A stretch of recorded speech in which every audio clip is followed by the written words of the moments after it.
1999년생은 2024년 10월에 학업이나 직업적 변동을 겪을 가능성이 높습니다. 이 시기는 개인적 성장을 위한 중요한 전환점으로 작용할 것입니다. 명리학적으로는 식신의 영향이 강하게 작용하여 자신의 생각을 표현하고 타인과 소통하는 데 유리한 시기가 될 것입니다. 하지만 너무 서두르거나 욕심을 부리면 오히려 기회를 놓칠 수 있습니다. 식신은 먹을 식과 신령신으로 먹고 사는 것과 관련된 기본적인 욕구를 충족하는 의미로 해석됩니다. 10월의 재물운은 무난합니다. 특별한 재정적 위기나 큰 수익은 없지만 꾸준한 수입이 예상됩니다. 금전적인 안정성을 유지하려면 신중하게 지출하고 새로운 투자나 사업 확장은 피하는 것이 좋습니다. 편재의 기운이 약하게 작용하므로 뜻하지 않은 작은 수입이 있을 수 있지만 이것에 의존하는 것은 위험할 수 있습니다. 편재는 한쪽으로 치우친 재물의 의미로 한 번에 큰 돈을 얻는 기운을 말하지만 이 경우 지속적이지 않은 재물임을 뜻합니다. 대인관계에서는 긍정적인 변화를 기대할 수 있습니다. 기존의 인연을 유지하면서 새로운 사람들과의 만남도 기대해 볼 만합니다. 관성이 약하게 작용해 사회적 지위나 평판이 상승할 가능성이 있으니 적극적으로 활동하면 좋은 결과를 얻을 수 있습니다. 다만 겉모습보다는 내실을 다지는 것이 중요합니다. 건강 면에서는 소화기 계통에 주의가 필요합니다. 비견의 기운이 강해지면 체력 소모가 많아질 수 있으니 규칙적인 운동과 식습관을 유지하는 것이 중요합니다. 비견은 동료나 경쟁자를 뜻하며 이 기운이 강하면 경쟁심이 높아질 수 있지만 지나친 경쟁은 피해야 합니다. 1987년생은 10월에 큰 변화가 다가올 수 있습니다. 재성의 영향이 강하게 나타나므로 재물과 관련된 기회가 많을 것입니다. 다만 무리한 투자나 지나친 욕심은 오히려 손해를 불러일으킬 수 있습니다. 재성은 재물을 의미하며 경제적 안정성을 상징하지만 그 기운이 너무 강하면 오히려 손실을 초래할 수 있습니다. 10월의 재물운은 상승세입니다. 새로운 재정적 기회가 열리며 특히 기존에 해오던 일이 빛을 발할 가능성이 큽니다. 하지만 너무 과감한 선택은 자제해야 합니다. 이 시기에는 특히 정제의 기운이 강하므로 안정적이고 꾸준한 수익을 창출할 수 있는 기회.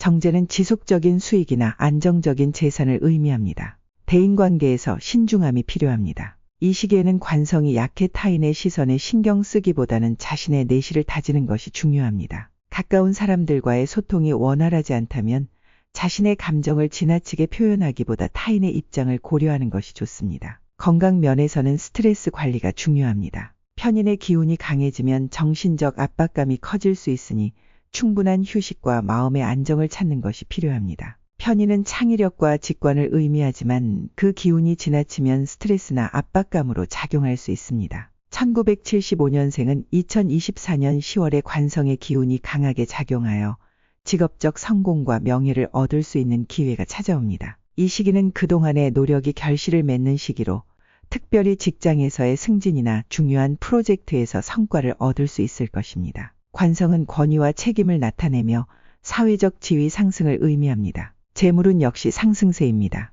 정관의 기운이 강해지면 금전적인 안정성을 기대할 수 있습니다. 정관은 공적인 자리나 명예를 상징하는 기운으로 이 시기에는 자신의 이름을 내걸고 하는 일이 금전적으로도 이익을 가져다 줄 가능성이 큽니다. 대인관계에서는 신뢰와 책임이 강조됩니다. 비견의 기운이 강해질 때는 주변 사람들과의 경쟁이 격화될 수 있으나 협력하는 자세를 가지면 오히려 좋은 결과를 얻을 수 있습니다. 특히 동료나 가족과의 관계에서 상호 이해와 신뢰가 중요합니다. 건강은 비교적 무난하지만 혈액순환이나 심장 관련 질병에 주의해야 합니다. 편관의 기운이 강해지면 무리한 활동으로 인해 체력 소모가 많아질 수 있으니 과로를 피하고 규칙적인 운동을 하는 것이 좋습니다. 편관은 불안정한 기운을 의미하며 그 기운이 지나치면 건강에 악영향을 줄 수 있습니다. 1963년생은 10월에 편인의 기운이 강해집니다. 이는 직관과 창의성이 발휘되는 시기로 새로운 일을 시작하거나 창조적인 활동에 참여하기에 좋은 시기입니다. 다만 편인의 기운이 지나치면 고독감을 느끼거나 주변 사람들과의 소통에 어려움을 겪을 수 있으니 이 점을 유념해야 합니다. 재물운은 보통 수준입니다. 편재의 기운이 일부 작용할 수 있으나 큰 수익보다는 소소한 수익이 예상됩니다. 이 시기에는 새로운 투자보다는 기존의 자산을 안정적으로 관리하는 것이 유리합니다. 대인관계에서는 갈등이 있을 수 있습니다. 특히 가까운 사람들과의 소통에서 오해가 발생할 수 있으니 상대방의 입장을 충분히 고려한 대화가 필요합니다. 정관의 기운이 약해지면 타인과의 관계에서 예기치 않은 문제가 생길 수 있으니 신중하게 행동해야 합니다. 건강에서는 면역력 관리가 중요합니다. 식신의 기운이 약해지면 체력 저하가 올 수 있으니 영양을 충분히 섭취하고 체력 관리에 신경을 쓰는 것이 좋습니다. 1951년생은 10월에 정인의 기운이 강해져 타인에게 존경받고 인정받는 시기가 될 것입니다. 이는 그동안의 경험과 지혜를 활용해 가족이나 사회에서 중요한 역할을 맡을 수 있음을 뜻합니다. 정인은 인생의 스승, 보호자 역할을 의미하며 이 시기에는 가족이나 주변 사람들에게 의지가 되는 존재가 될 것입니다. 재물운은 평범하지만 지나친 욕심은 피해야 합니다. 편재의 기운이 일부 작용할 수 있으나 큰 기대보다는 작은 수익에 만족하는 것이 좋습니다. 대인관계에서는 지혜와 경험을 바탕으로 타인에게 도움을 주는 역할을 하게 될 것입니다. 특히 가족 내에서 중요한 결정을 내릴 때 조언자가 될 수 있습니다. 건강 면에서는 무리가 가지 않도록 안정적인 생활을 유지하는 것이 중요합니다. 비견의 기운이 약해지면 체력이 저하될 수 있으니 규칙적인 생활 습관을 유지하는 것이 필요합니다.